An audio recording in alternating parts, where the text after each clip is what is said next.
तो ये जो अमेरिका नाम का दादा जो वर्षों से दादागिरी करता आया है, इसकी दादागिरी वास्तव में मिटनी चाहिए।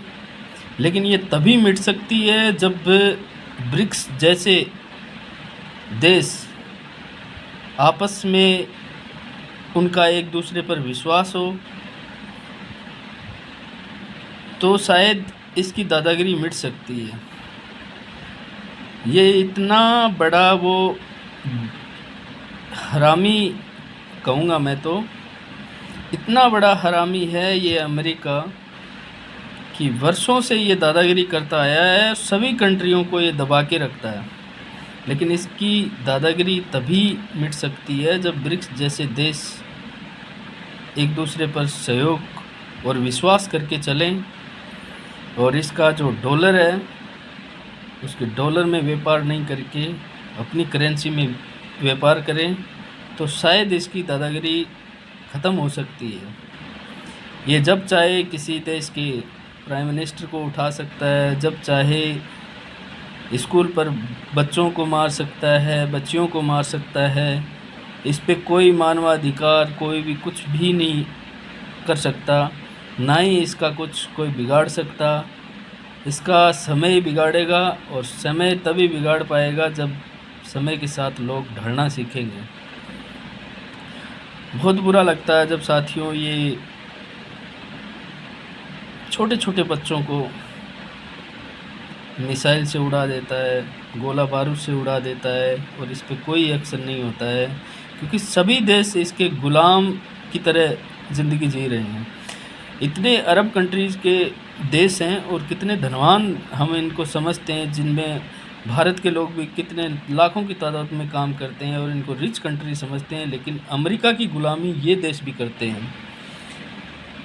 अब सोचने लायक बात है कि ईरान जैसा भी होगा, हमारे देश का तो सहयोगी है। हमारे जो भारत के इंटरेस्ट हैं वो इजराइल के साथ भी हैं, और ईरान के साथ भी हैं, और रूस के साथ भी हैं।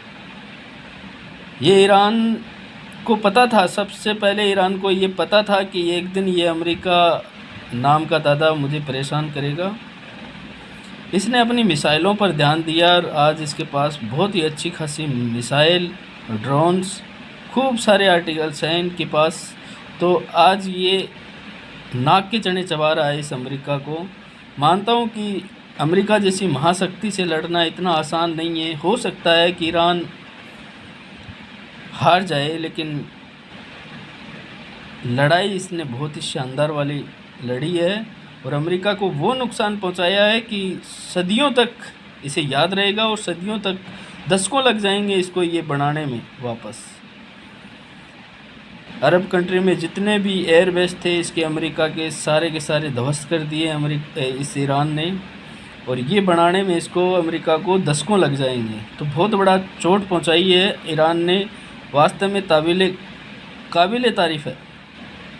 हम तो दाग देते हैं कि ऐसा एक देश है पूरी दुनिया में जो अमेरिका जैसी महाशक्ति से लड़ रहा है, इजराइल जैसी शक्ति से लड़ रहा है। इजराइल भी हालांकि अमेरिका के बिना कुछ नहीं है, अकेला इजराइल भी कुछ नहीं कर सकता। हालांकि हमारे भारत के इंटरेस्ट जुड़े हैं इजराइल के साथ। हमें इजराइल से इतनी दिक्कत नहीं है जितनी दिक्कत इस अमेरिका से है। अमेरिका आज ईरान के साथ जो कर रहा है वो एक दिन भारत के साथ भी करेगा, क्योंकि ये किसी देश को बढ़ते हुए देखना पसंद नहीं करता है। चाइना ने बहुत ही संघर्ष करके आगे बढ़ा है, लेकिन इसीलिए आज चाइना को ये पसंद नहीं करता है। लेकिन मजबूरी हो गई कि आज सेकंड लार्जेस्ट इकोनॉमी है चाइना भी अमेरिका के बाद में, तो कुछ करने की कगार पे अमेरिका है नहीं। और मैं तो यही कहता हूँ कि जितने भी ये देश हैं वो ब्रिक्स जैसे देशों के साथ जुड़ें, और इसकी अमेरिका जैसे हरामीपन की ये हरामी निकालें, और इसकी दादागिरी ख़त्म करें पूरे विश्व में, जो अच्छा नहीं है। ऐसा देश जिसके लिए कोई नियम कायदे कुछ लागू नहीं है, ना ही इस पे कुछ भी कर सकता कोई, तो ऐसे देश की दादागिरी ख़त्म होनी चाहिए। जय हिंद, जय भारत दोस्तों। दोस्तों मेरा चैनल नया है, मैं आप सभी से गुजारिश करता हूं कि आप मेरे चैनल को लाइक, सब्सक्राइब और मेरी पोस्ट को भी शेयर किया करो। और मैं इस फील्ड में, यूट्यूब के इस फील्ड में नया आया हूं, तो मेरी आप सभी से गुजारिश है कि आप मेरे इस चैनल को लाइक करें। ऐसी मैं आशा और उम्मीद करता हूं, ताकि मुझे भी हौसला मिलेगा आप सबके सामने मेरी बेबाक आवाज़ रखने का, बेबाक मुद्दे रखने का मुझे हौसला मिलेगा। जय हिंद, जय भारत दोस्तों।